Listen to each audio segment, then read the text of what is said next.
Nililigawan mo ba ako? Bakit?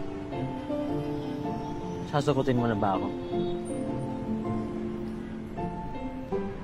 Pwede.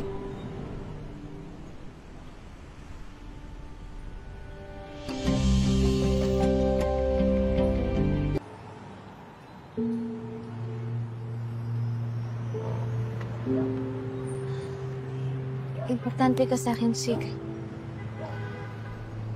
Anong problema? Hindi kasi ito yung priority ko ngayon eh. Hindi ko naman sisiraan yung mga plano mo eh. Tutulungan pa kita, tulad nung tinulungan kita kay Jello.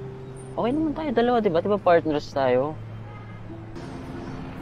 Hindi ko kasi alam kung magtatagal pa ako dito, kaya hindi ako nagko-commit kahit kanino. Kahit saan, kahit sa'yo.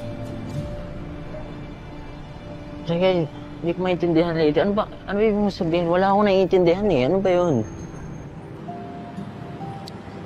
May sakit kasi ako, Sig. Kaya konti na lang yung itatagal ko dito.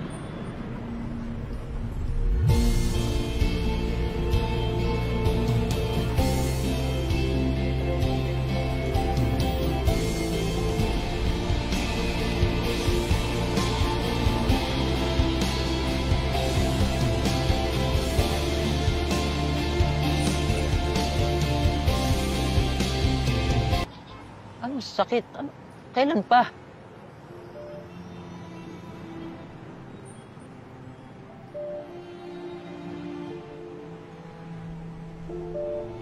Ano yan?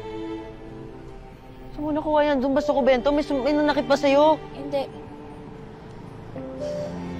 Meron akong aplastic anemia. Rare blood disease. Sakit sa dugo? Saan mo nakuha yan? Kailan pa? Kailan pa yan? Matagal na ako na-diagnose. Nalaman ko to nung umalis ako sa ampunan kasi requirement doon sa unang trabaho ko na magpa-medical ako. Kaya nalaman ko na may ganito pala akong sakit. Sa totoo lang, ito yung dahilan kung bakit hindi ko rin nabalikan si Jello agad sa ampunan. Kung bakit gusto ko talaga siyang mahanap doon. Kailangan gamutin yan. Anong inuminom ka ba ng gamot? Anong operasyon? Kailangan mo ng dugo? Pwede akong mag-donate. Salamat, Sig.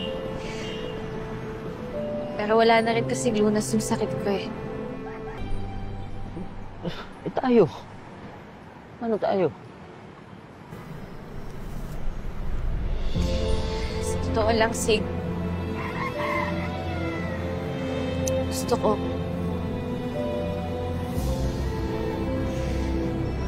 Pero pagkakaibigan lang yung kaya kong ibigay sa'yo. Para din naman sa'yo to eh.